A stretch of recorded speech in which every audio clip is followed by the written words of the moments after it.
Have you heard of Devil's Creek? My cousin asked. The name itself solicits sinister imaginings of demonic activity and lures the mind through dark woods and winding holler, promising spine-tingling experiences of the paranormal. Welcome, cousin, to Hate and Holler Podcast. I'm Dee, your guide through the stories and superstitions of the South. Tonight, we're doing things a little different. You see, I don't have a story for you. What I do have is a location, rumors, and some advice for those of you who love Southern haunts as much as I do and want to get some boots on the ground experience for a story of your own. A small disclaimer before we continue. Here at Hate and Holler, we share information and stories about the paranormal. We do so for entertainment and educational purposes. Our goal is not to evangelize our beliefs in ghosts, cryptids, or other high strangeness, nor do we pass judgment on whether or not a location contains any of these therein. Any information you obtain from this podcast is entirely up to you with what you would like to do with it. Listener discretion is advised. Devil's Creek Road is an 8-mile stretch of road in Corbin, Kentucky. It contained upon it a church and adjoining cemetery with the ominous name of Wolf Pit. Corbin was established in 1895, and after some back and forth, the name Corbin was decided on after Reverend James Corbin Flynn. The L&N Railroad later brought commerce and settlement to the area. The volatile mix of railroad workers with those from the timber industry earned Corbin a reputation for violence in the late 19th century. A notorious area of town was known as Hell's Half Acre, which was on the north bank of Lynn Camp Creek in Laurel County and out of the jurisdiction of municipal authorities. Corbin was also the site of what was considered the terrible calamity. On the evening of October 30th, 1919, an armed mob led by L&M brakeman Pistol Pete Rogers terrorized the town by rounding up between 200 and 300 African American men, women, and children and forcibly removing them from town on rail cars heading for Knoxville, Tennessee and Louisville, Kentucky. As you can see, this place has a history. But the history of tonight's episode doesn't start here. It starts with a conversation with my cousin. He knew I was investigating all stories weird in the South, and boy, does he have some odd ones. He asked me, "Have you heard of Devil's Creek?" I said no, and he later clarified that he meant Devil's Creek Road, and elaborated that not only did he, but several folks he knew had some intensely strange experiences out that way. The rumors and stories that came up were just wild. One group supposedly found a severed arm in a ditch and were brought in by police for questioning. Another group were harassed and chased by mountain men on horseback. My cousin himself saw a woman taller than any person they had ever seen and strange lights in the woods. Then there were the rumors of the living doing unspeakable things in the name of the devil himself. Drawn in by these stories, I began my investigation. What I came up with was, well, not much. I took down my cousin's rumors and asked him if he could get me any shred of evidence as to what had occurred.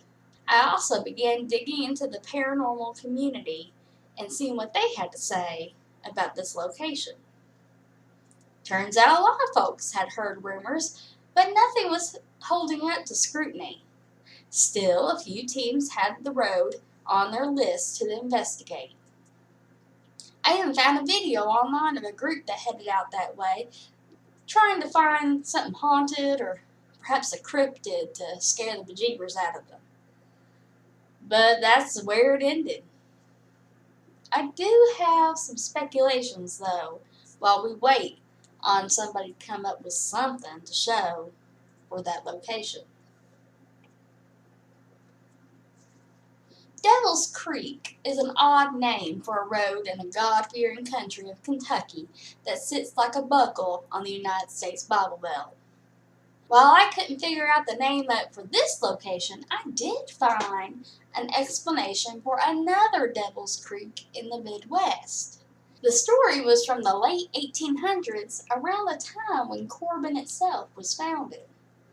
Some men in Illinois talked to the natives out that way, who explained that they named the river Evil Spirit River after it had flooded and balls of light moved over the waters in the fog.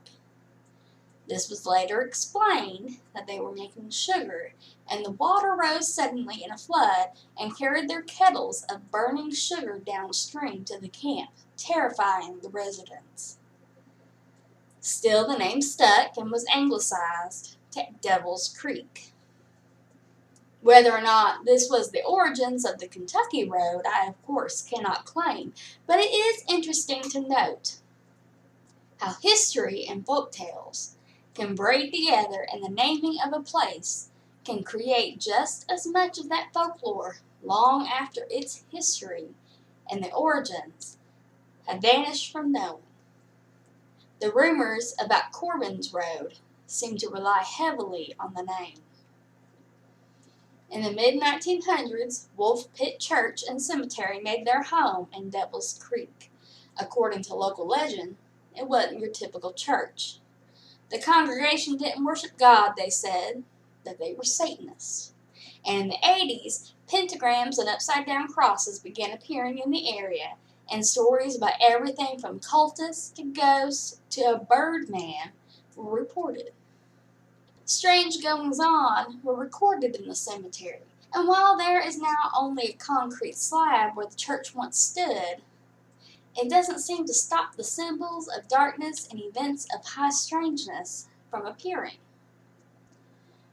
Well, cousin, I can't tell you one way or another if Devil's Creek Road or the location of the former church and its still standing cemetery are haunted.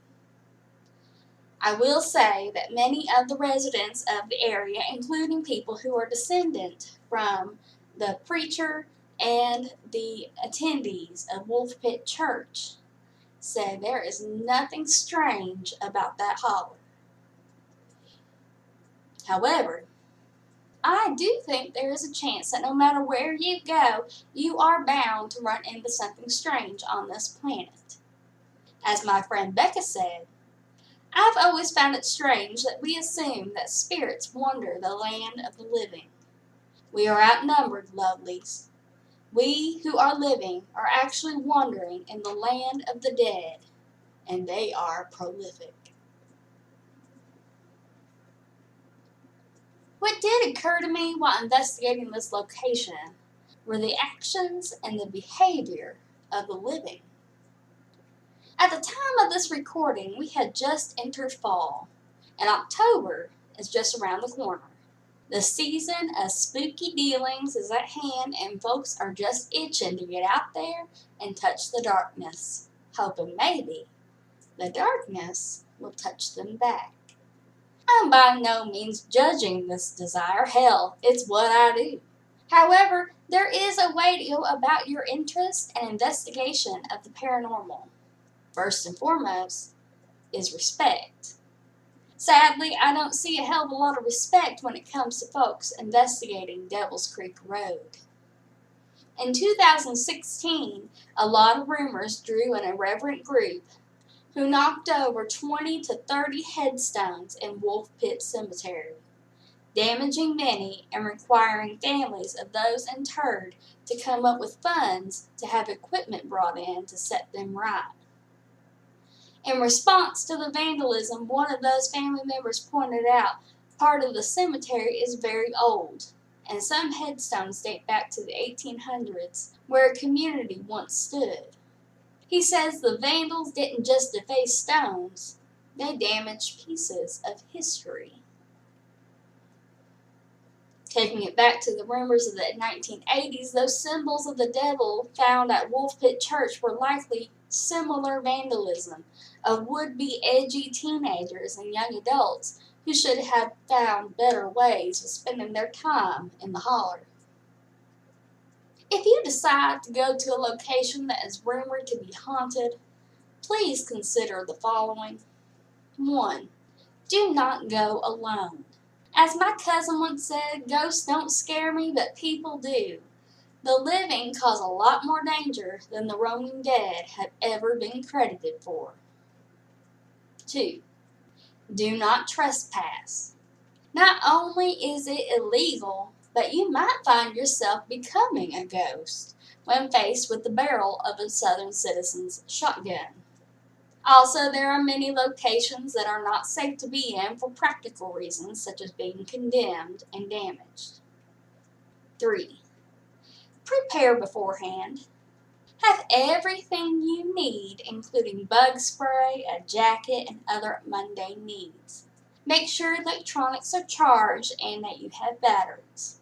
All these basic things that you would not necessarily think about all the time, but it would really suck to be without when you need it.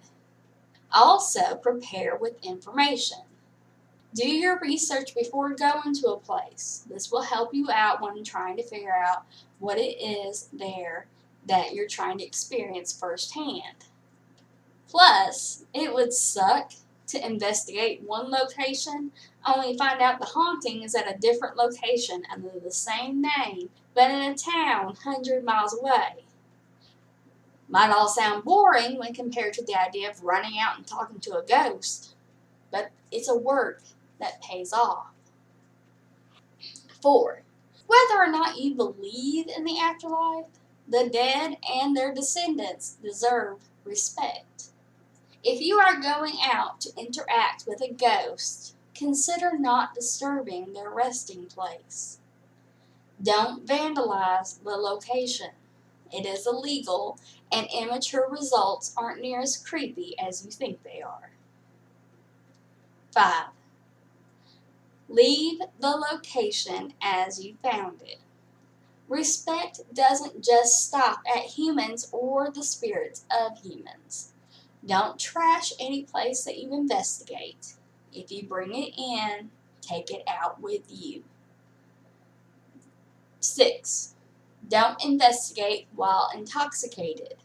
Not only is it likely not safe, but any evidence or experience you have is now invalid as you cannot distinguish between that experience and your own addled brain. 7. Have a check-in time.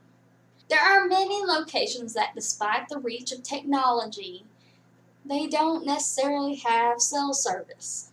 Let someone know before you go in somewhere when to expect to hear from you again when you come out. This is especially true if the location is wooded. It is very easy to get lost, even if you think you know those trees. 8. Provocation has become a popular method of getting the paranormal to interact with you.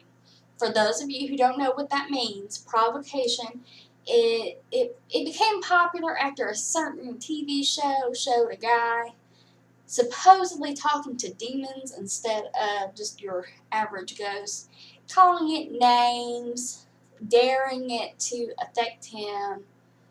Ironically, most folks who do this and then get a response such as being scratched, bit, knocked over, or yelled at to get out, they often seem shocked that the spirit is aggressive.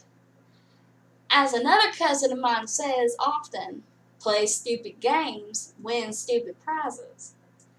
I would recommend, when trying to make contact with a spirit, even one that is rumored to be aggressive, that you can at least start out in a civil tone.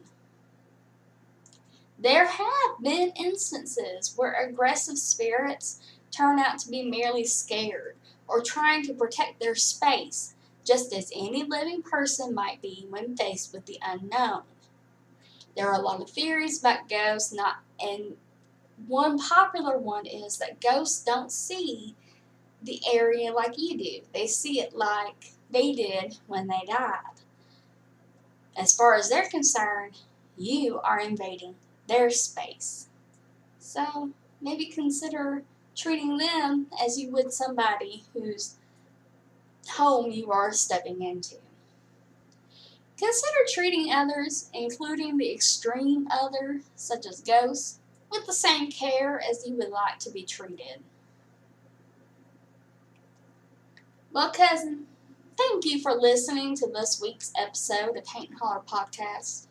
I do hope you are enjoying yourself and that you will subscribe to hear more. As we head into spooky season, if you have any investigations, experiences, or stories you'd like us to look into, please send us a message at haintandholler@gmail.com. And if you would like to see how we investigate and what goes on beyond the story, come on over to our Patreon. Every dollar in the offering plate helps keep the mic recording. Y'all stay safe out there.